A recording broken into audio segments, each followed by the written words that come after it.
Hello, Pete Saisslin here. I am a undergraduate student at the University of Oregon, and I am a part of the My Visual Story FIG. The reason I took this FIG? Well, as a child, I was always interested in comic books, so I looked forward to having the opportunity to study at the U of O, and I could not wait to get the class English 280, so I made sure I got it early with this FIG.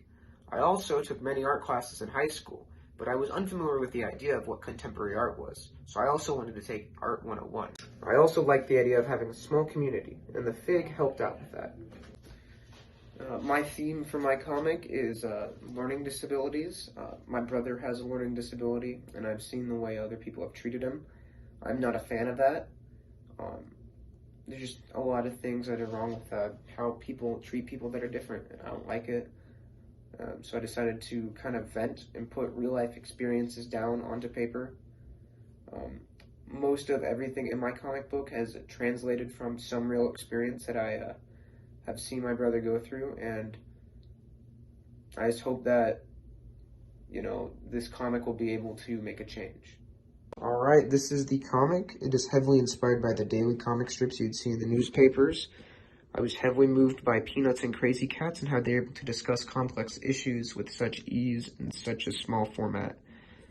As you can see, there are daily strips here.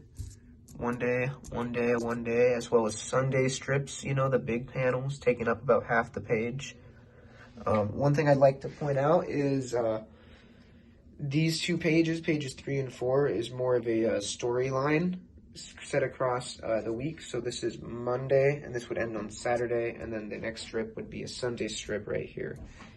The last thing I'd like to point out is I've left a little note for my brother at the very end of the strip. Yeah, that is my strip.